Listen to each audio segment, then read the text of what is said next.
Welcome to the 2020 TopGear.com Awards, and you join me in the glamorous surroundings of a massive, quite noisy hangar to hand out some awards to the very best new metal of the year and to name our top car of 2020.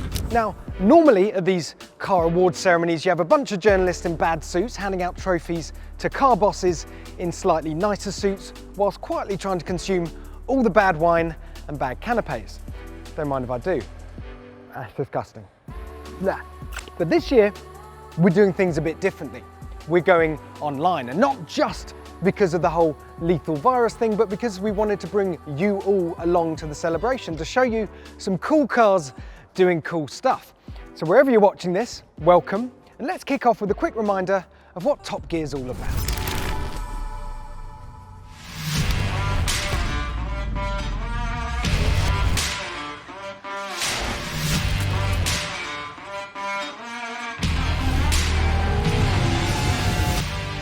How can we get the ratings? We'll kill them all.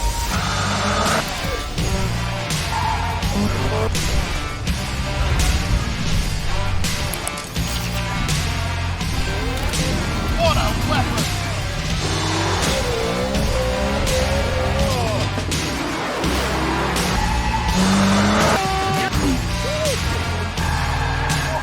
Oh, what a machine!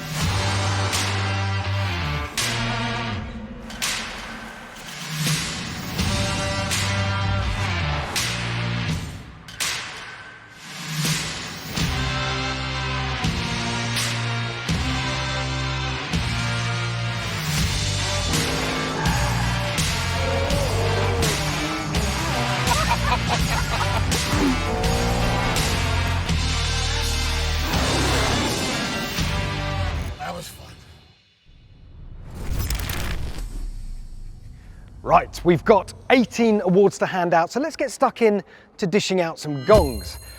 No idea why you got to call them gongs. Our first award of the night is Track Weapon of the Year, the ultimate road car for the track, or perhaps the ultimate track car for the road. Whichever way round it is, our winner is the AMG GT Black Series, only the 6th Mercedes ever to wear the Black Series badge, and it's absolutely sublime. It is the ultimate version of the AMG GT, a car that's been optimised to dismantle racetracks with military precision, to shave milliseconds off your personal best, to bang in the purple sectors, and it's got a massive silly rear wing. It is absolutely not a car for doing big stupid skids in. Unfortunately, no one told the Stig.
And now from something that raises the pulse to something that lowers it as we move on to our luxury car of the year. Here, we're looking for splendour, for grandeur, for diamond-encrusted brake pedals at the bare minimum. And the TopGear.com 2020 luxury car of the year is the Rolls-Royce Ghost. And here's why we like it, because as £250,000, 5.5 metre luxury limos go, the Ghost isn't actually all that blingy. Rolls calls it post-opulence, whatever that means. This is then a luxury car that doesn't scream, "Out of my way, peasants."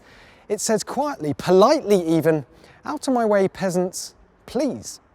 So to sample this new era of low-key luxury, we sent Jason Barlow for a drive in the great British countryside.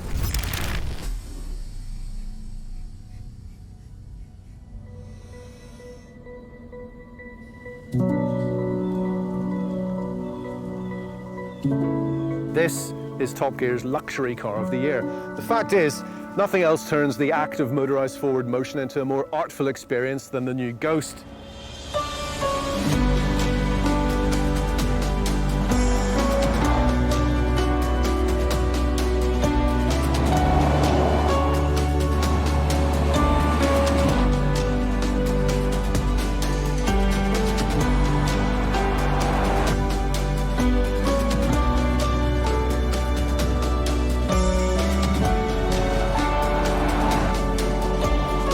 Rolls-Royce has also wisely resisted fitting all the shiniest, blingiest new tech and has concentrated instead on doing less better. The Ghost is a car of unfathomable engineering integrity, peerless refinement and remarkable charisma. Whatever year 2020 has been, the Ghost elegantly shuts the door on it.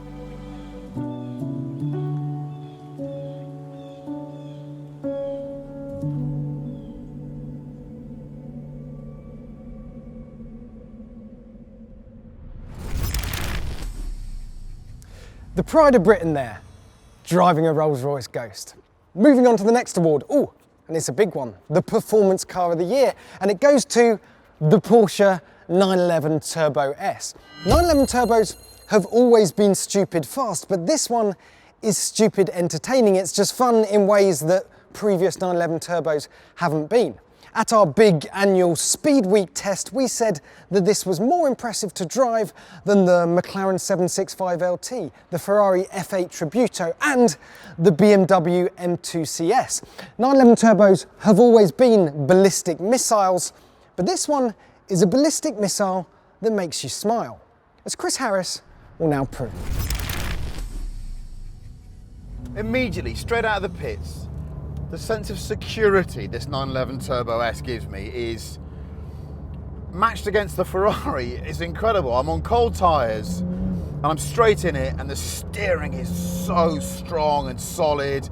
There's traction, there's no wobbliness. I came out of the pits in the F8, I nearly had a stack in the first 3 corners. This immediately just feels planted and firm and Germanic and Porsche and all the things we love, especially like the weight of the steering. They're really getting there with this electric rack, aren't they, Porsche? So, 4th gear, immense torque, it's still pulling, still very much aware that it's rear engine. There's that lovely, subtle, flat 6 noise coming from behind my ears.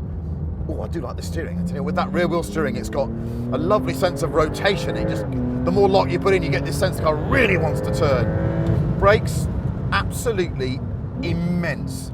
Best stoppers so far. Let's give it a bit of a push down here. So 3rd, rev it out. 7, Jesus, that's a fast car.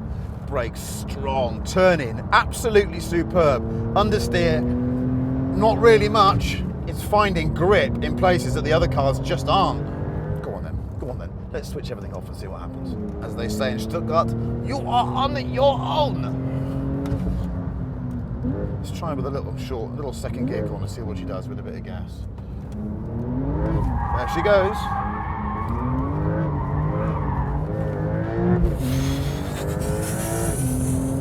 Lively! The level of engineering that's gone into this thing. They've got it bang on for a street car. When I want to fully provoke it, it oversteers. When I want to just get a gear higher and pin it, it stays neutral. There's a little bit of understeer. God, it's so clever. Whoa, hang on to it. Give me some power. Oh, what a machine. Wow. Okay. Full marks Porsche. That is much better on track than I expected, and I've driven it on the street. It's sensational. Whew. That's a complete car, that is. Oof, he does love a skid, doesn't he? But here's the thing, the 911 Turbo isn't just our performance car of the year, it's also Chris Harris's car of the year. That's right, people, it's a double gonger. Double gonger. Yes, Chris Harris is a tough man to please, but this car got his thumbs up. So here he is to explain why he chose the Turbo as his car of the year. Hello everyone, I'm recording this from the inside of a Yaris GR, which is fitting because I'm talking about the best cars I've driven in 2020, and this is one of them. My car of the year is the 992 Turbo S Porsche, which is, I know, a very everyman's choice given that it's a couple $100,000 or near as much. Why is it so great?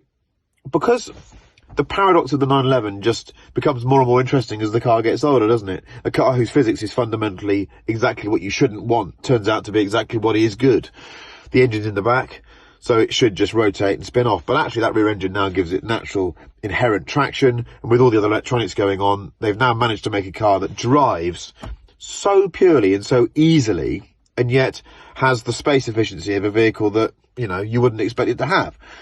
I think it's a fantastic motor car, I really do. It's a bit big now for me on the road, but at Anglesey, it just wiped the floor with everything else when we drove it earlier this year. Also, tellingly, when the weather changed to being a bit inclement, it was the one car everyone could jump in and spank around.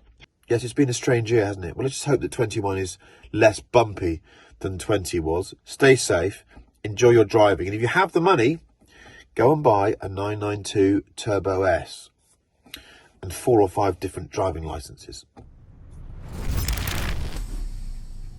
Cheers, Chris. Lucky we have professionals to film the TV show, isn't it? Moving on to our next category, which is the car that we're most looking forward to driving in 2021. Potentially a controversial one, this, because the winner is the new BMW M3. And wow, doesn't get any less startling, does it? So yeah, car we're most looking forward to driving in 2021. Driving being the operative word. The thing is, BMW doesn't tend to mess up the M3. This might have an auto slush box and not exactly be a featherweight, and it's going to be offered with four-wheel drive, but we still can't wait to have a go. Just one more thing. James, can you do the honours? Much better. Our next category is something we call the Unstoppable Force of the Year, and the award goes to, nope, not COVID-19, but the new Land Rover Defender. As difficult second albums go, this is full-on what's the story morning glory territory. Ask your parents. But whatever your opinions on the looks, and believe me, there are many, many strong opinions out there, you can't argue with the way the Defender goes. Specifically, the way it goes through and over literally anything. Have a look at this.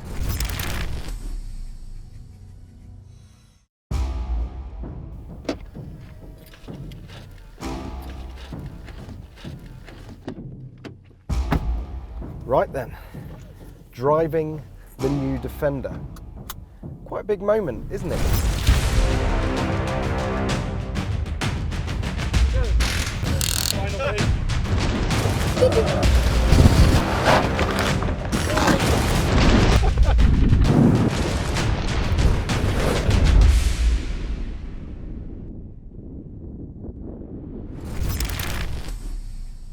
Yes, the new Land Rover Defender is one tough cookie. Actually, scratch that, we're British. It's one stout Garibaldi. And from a car that can go anywhere on the planet to a car that might just save the planet. Our game changer of the year is the VW ID3. Check it out, feast your eyes on that. It's the all-electric Golf. It's quite boring, actually, isn't it? But that's the point. You see, the ID3 isn't an EV you buy because you want to make a big statement about going electric. It's an EV you buy because it's just a more sensible choice than buying the petrol-powered Golf over here. And it is sensible, which is good, because by 2022, VW would have invested £27 billion in the ID3 and its soon-to-arrive relatives, of which there will be many, many, many. It's Volkswagen. So, the world's biggest car maker has gone all in on electric, and for us, that can only be a good thing. Next up is our super SUV of the year, and there are quite a lot of fast crossover things around at the moment, so what do you do to stand out from the crowd? Well, you look like this. The Aston Martin DBX. Trust Aston to do that rarest of things and produce a fast SUV that isn't physically painful to behold. It's been a tough couple of years for Aston Martin, and they needed this car to be a winner, to drive as good as it is to look at, and thankfully it is, as Mr. Patrick McGuinness discovered on a trip to Wales.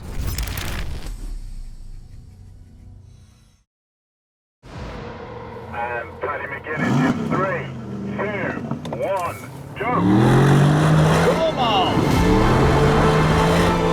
Look at that, going, here he is. Woohoo! It sounds good. Noisy. It sounds good. Whoa, there's still dust out from Heinz, he's run! We've got to get within 10 seconds of Heinz Harold. Come on, Pad. Oh, this is sketchy! Do you think he's got a chance? Well, it looks bloody fast. Look at the rooster tail of dust coming off the back of it.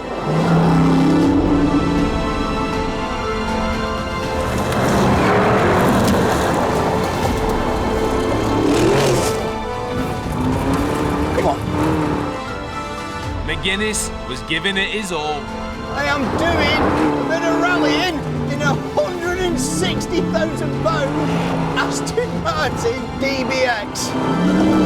But approaching the halfway mark, to stand any chance, Whoa, whoa, whoa! he'd have to find another level. I'm doing it for Gareth Southgate, I'm doing it for Stuart Pearce, I'm doing it for Chrissy Waddle, Marius Vassell. This is for you, boys! Come on, where are they? Where are they? Oh, there they are, see? Whoa! So sliding.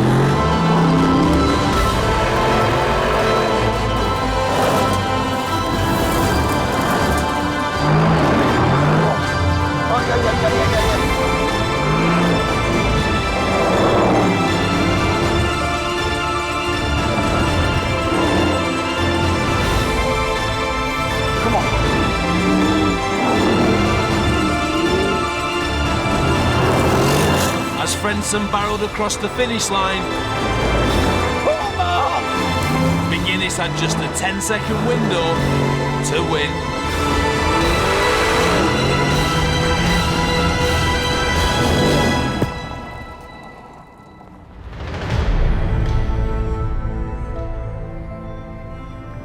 Where are they? Oh! Oh! Have they done? I have literally no idea how I did then. Now, we thought the DBX might have impressed Paddy enough to be his car of the year, but no. When we spoke to him, he nominated another car that he drove in the most recent series of Top Gear TV, a car even more exclusive than the DBX, a genuine, verified record breaker.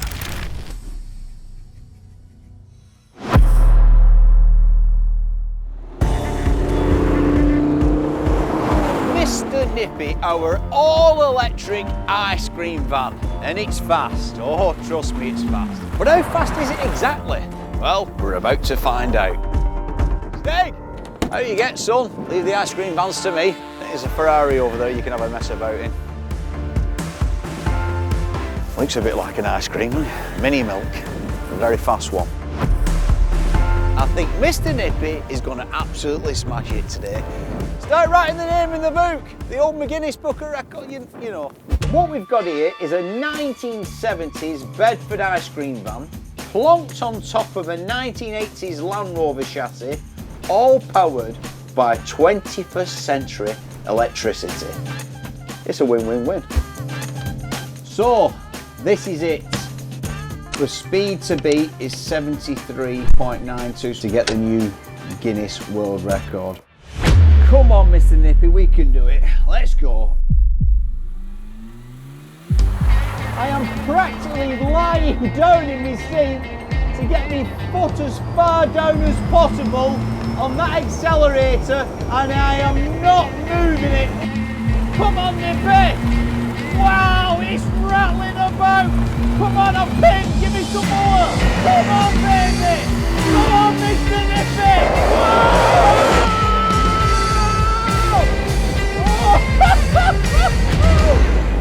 Easing off, easing off. Whoa. He was pulling and moving about there, Mr. Nippy. But I'm pretty sure the boffins back at the start line will have a time for me. It feels like I've done it. Hello, Paddy.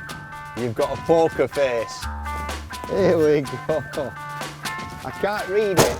Well, on my speedo in there, I felt I achieved the speeds, but I know your speedos are a little bit more accurate, so I'm in your answer. The current record with Ed China stands just under 74 miles an hour. So, Paddy McGuinness, with a speed of 80.4 miles per hour, you have set a new Guinness World Record. Yes!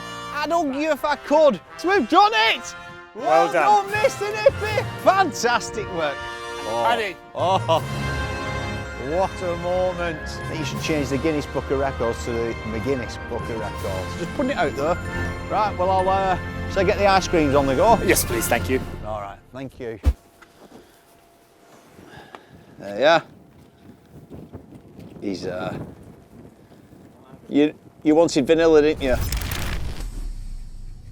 Now, unfortunately, Mr. Nippy couldn't be with us tonight because he probably wouldn't fit through those hangar doors. He's a big lad, but we caught up with Paddy to ask why on earth he chose a battery-powered pink sausage-serving monster as his car of 2020.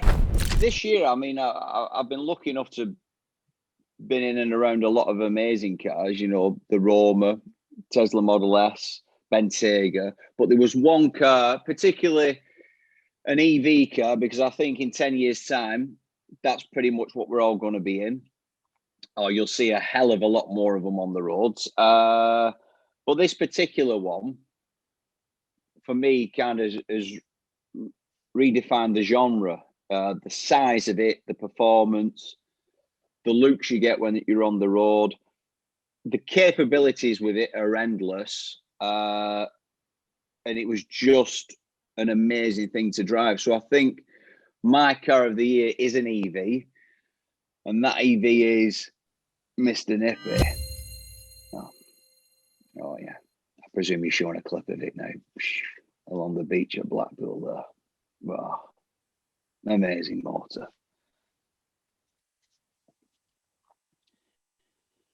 CGI and ice cream on the top of that, Charlie. Oh, that's a Luke stupid me doing this.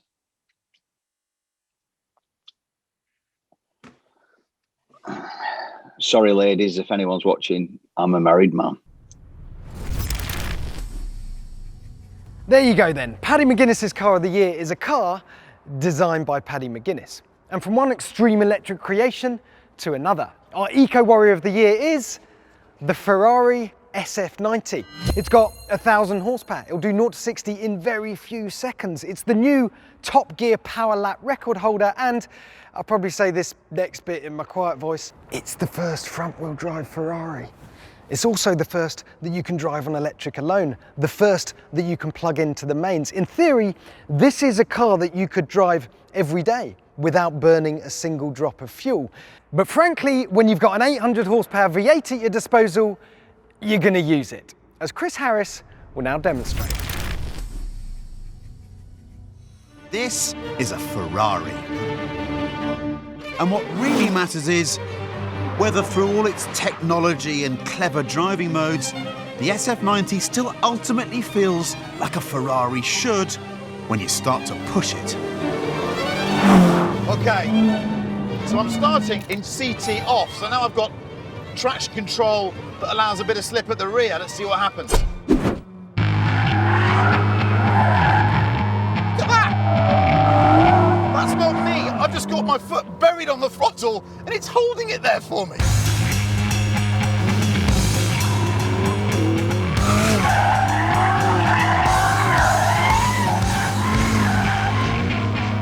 It's clever. It's clever. Is it enjoyable? I'm not quite sure. I'm more in awe of it than dining out on how it feels at the moment.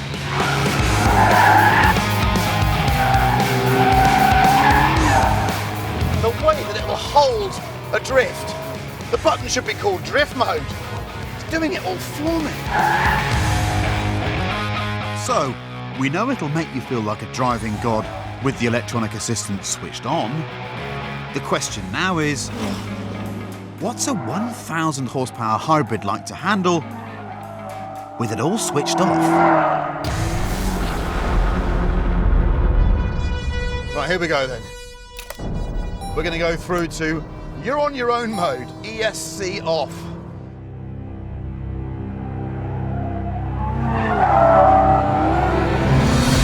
Whoa. Okay. Oh, there's a lot going on here. What's happening is I'm having to try and predict the way the computers are going to split the power front to rear. Too much steering angle and it robs power, too little steering angle and it goes straight on. Oh, good Lord, yeah. You gotta be on your A game in this thing. Chris Harris there, doing what Chris Harris does, even when we ask him not to. And from one instant future icon to another, because our city car of the year is the small but perfectly formed Honda E. I mean, just look at it. You're so cute. Yes, you are. You're just so cute. You're just... Now, some people will say the Honda is a little bit too expensive, that it doesn't go far enough on a charge, but just look at it.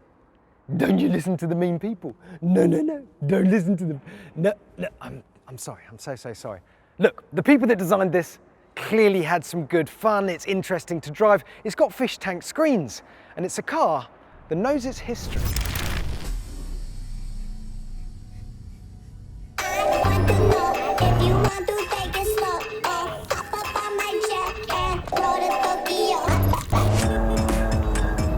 This is the mighty Honda Moto Compo from 1981. The idea was genius. You would drive your car to the edge of town and then ride the final mile to the office on your scooter. In fact, Honda designed entire cars around it with a boot space tailor-made for the Moto Compo. Cars such as this, the Honda City, Honda's early 80s urban runabout. Yeah. You can see the similarities straight away. Just look at those headlights. Little round circles right at the edges of their faces. Both cars have ridiculously dinky overhangs and both look good in white. But which one will get you across town quickest? The old timer with its turbocharger, or the 21st century startup with its e-motors and instant torque? There's only one way to settle this.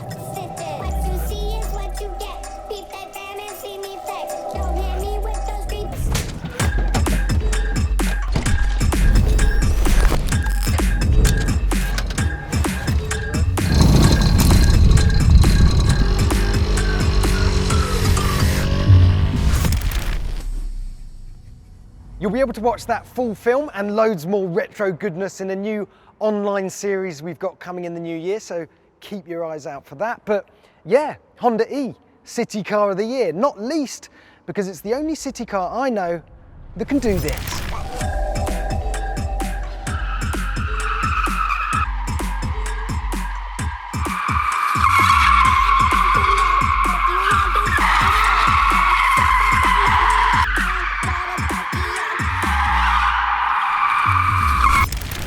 Moving on.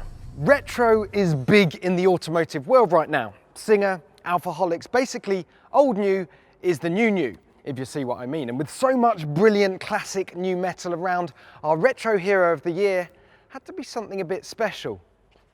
And it is. Look at that. It's the Volvo P1800 Cyan, and you're just gonna have to bear with me while I have a moment. Honestly, if that doesn't make you deeply, deeply happy, you're officially dead inside. It's got over 400 horsepower, it weighs less than a ton, it's got no driver aids whatsoever, and it drives like this.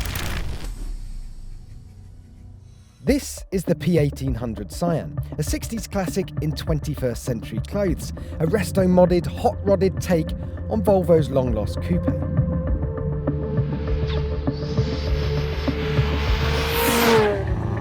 So, What's powering all this? Well, in the spirit of the original, under the bonnet is, yeah, a 2-litre 4-cylinder petrol engine. Only this one is the 2-litre 4-cylinder turbo from Cyan's World Touring Car tweaked to produce 420 horsepower.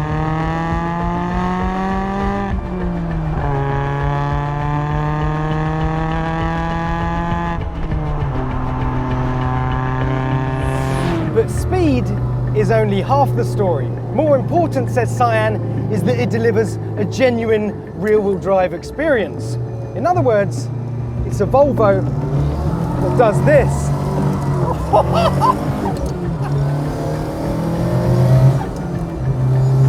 Woo! This thing is a proper blast from the past.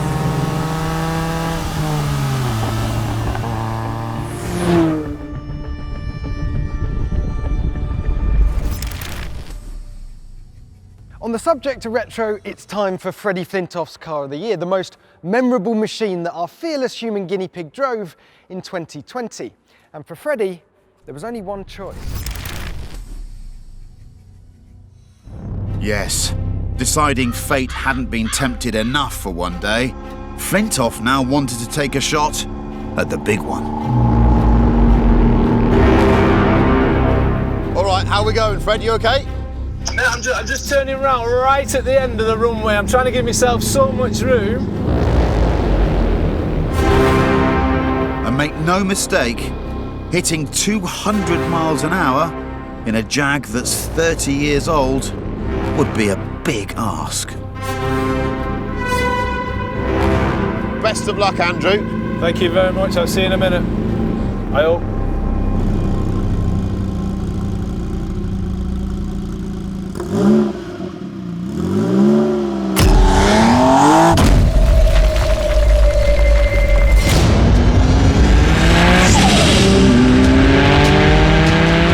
He's off. Come on. He's building. He's building. He's doing a ton already. I'm going. I am travelling. Oh, he's missed a gear change there. He won't do 200 now. Yeah. My foot is down. I don't know how fast I'm going. I'm not even looking. 160, 170.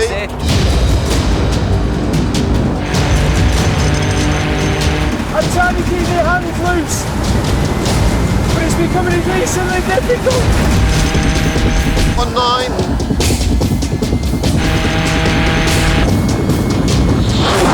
Oh! Please stop. Please stop. Please stop. Oh my word.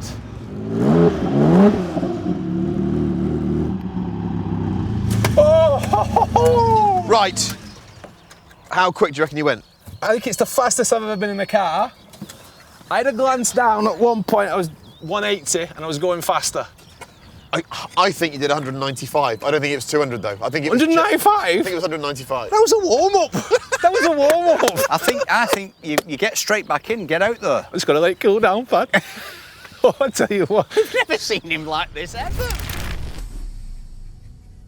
Yes, Freddie Flintoff's Car of the Year is the legendary Jaguar XJ220. This exact XJ220, in fact.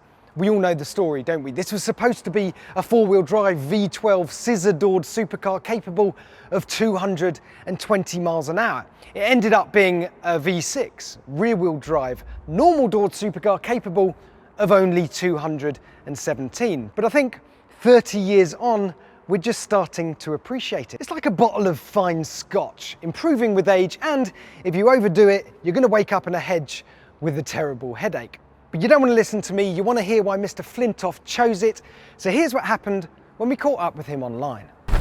My car of the year is the Jaguar XJ220 for a few reasons. One, mainly I got the chance to drive it. I remember late 80s when I'd have been about 12 or 13. I remember the car coming out. I remember the pictures of it. and everyone talking about this car that was £500,000, and it was a Jaguar. And for me, that was the days before I even knew a car could be that much money. But the thing was, you feel every bump, every noise. The car makes noises from the back I didn't even know happened in a car. And you go over like little cracks on the runway, and you feel everything, and you're hanging on trying to keep it straight because the car wants to go all over the place. And it's quite unnerving. You know, you watch Back to the Future, Marty McFly. That's the only thing I can genuinely compare it to. You know, I half expected being back in the 60s when I got to the end of the runway, because there's so much going on. For me, I've always been interested more in the older cars. I like newer ones, don't get me wrong, but they don't have the same attachment, because these cars as a kid you look at and you think they're out of reach, out of touch. You're never going to get to have one. You're never going to drive one. You're never going to be in one. And then you fast forward, 25 years, and here you are, you're driving all these cars, and it's bonkers. It really is. It's all them cars when as a kid on your wall where you just dreamt about, and you get to have a go in them. Next year 20 is definitely one of them. If I was in a position where money was no object, I'd probably get two, you know. Freddie Flintoff and his car of the year there, the XJ220. And now I must produce my ear trumpet. For the next award of the night is Noise of the Year, and hark, I think I hear a V12 approaching.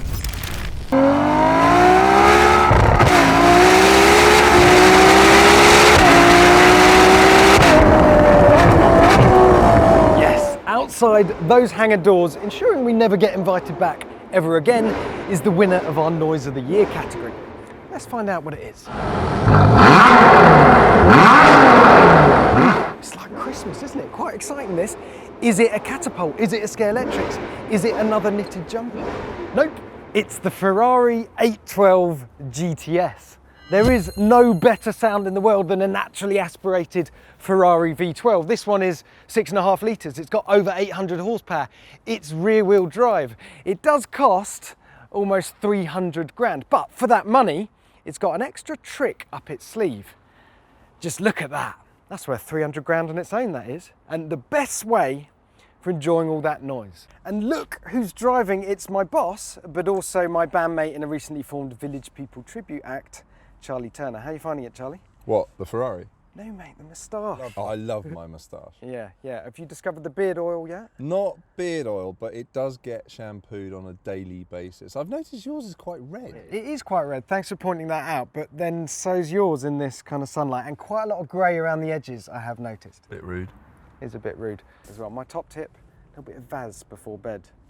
I've heard about that. We'll leave that there, shall we? Sensational car. Right, time for you to clear off, and Charlie, try and keep it down. I'll try. That's the problem with the older generation, isn't it? No manners, no respect. Right, our next award is for Crossover of the Year, and it's fair to say at Top Gear, we're not exactly paid up members of the Crossover fan club. So it's always nice when a genuinely good one comes along, and the winner is the Ford Puma ST. And you have to give Ford their dues. This car is great to drive, it's practical enough, and it proves that crossovers don't have to be soul-sapping vacuums of joy and excitement. But here's a question: what's faster, the new Puma ST or its predecessor, the old racing Puma? Let's find out.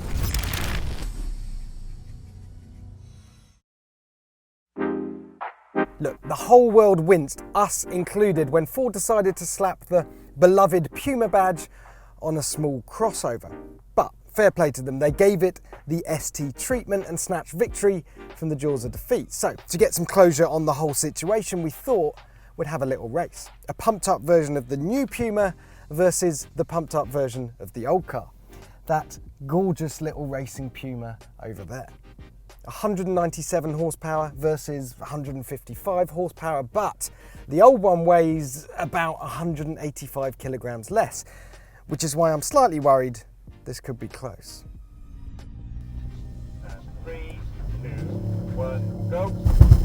Oh, not the best of starts into second gear. Oh, I don't think he got a great start either. But I'm peeling away from him. And the benefit of this is that car looks absolutely beautiful in my rearview mirror. Oh, I can stop sweating now. So there you have it, case closed. New Fast Ford Puma is faster than old Fast Ford Puma.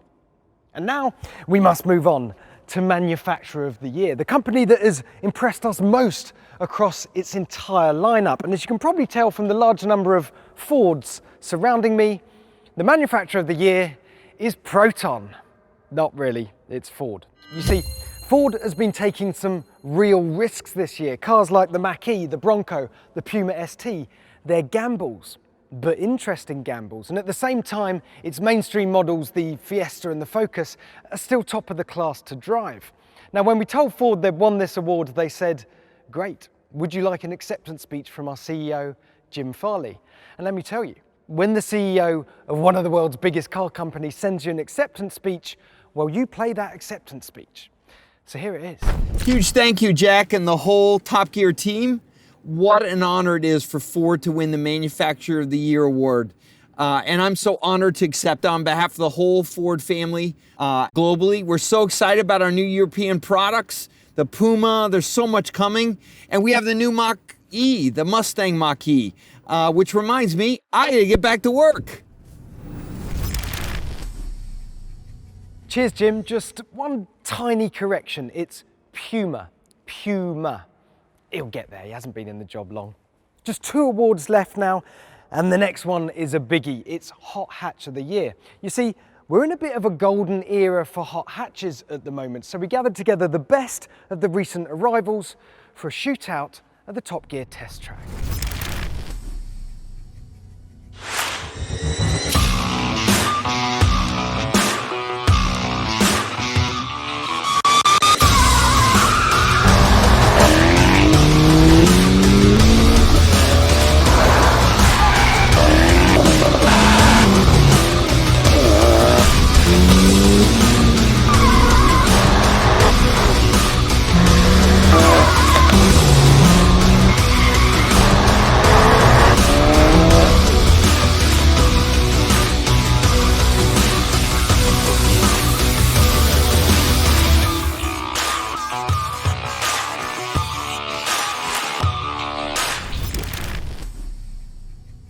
So, which one of those stout contenders emerged as our hot hatch of the year? It is the Toyota GR Yaris. We've been crossing our fingers all year that the GR was as good as we hoped it would be, but it isn't.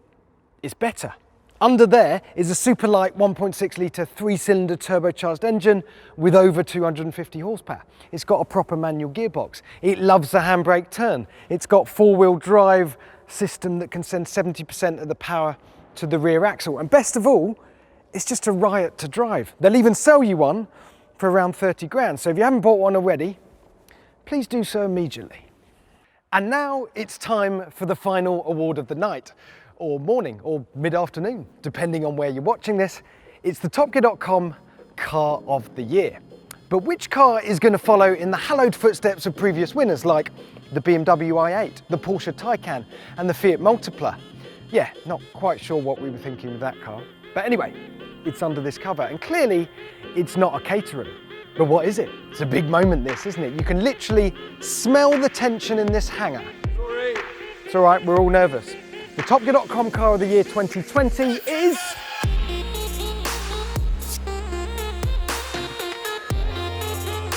the Land Rover Defender. And wow, that is quite gold, isn't it? Not a factory colour, that. Can't be good for the residuals.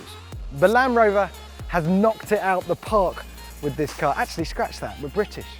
They've swept it over deep backward square leg for 6 with this car. They've created an off-roader that works everywhere from Surbiton to Siberia, from Knightsbridge to Nepal, from Chelsea to Chad. Anyway, let's find out how tough the new Defender really is.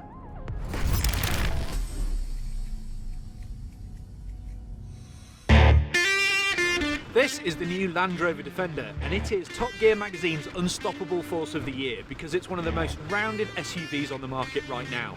Also, because we get carried away a lot at Top Gear, we've strung 3 of them up on a giant crane.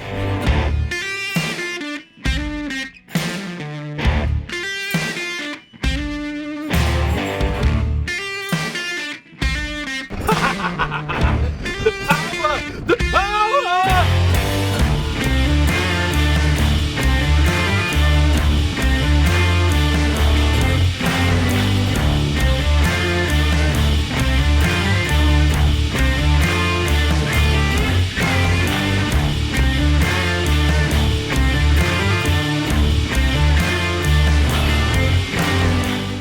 Obviously, being in England, we decided to pick the worst, rainiest, most windy day to strap 3 giant SUVs to a crane and lift them into the air.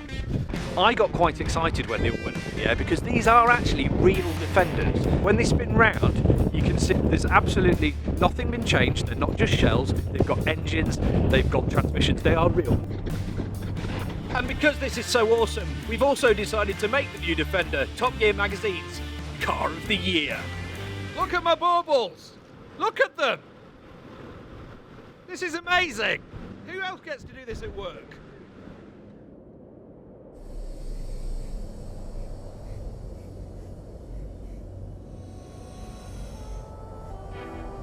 So there you go. If you're looking for the perfect 3-car garage and the garage in question happens to be a crane, what you want is 3 brand new Defenders. Helpful consumer advice there, as always. But congratulations to all our award winners tonight. What a glorious bunch of cars they are. For the full stories on all of them, pick up your latest issue of Top Gear magazine and stay glued to topgear.com. Thank you for watching. Good night.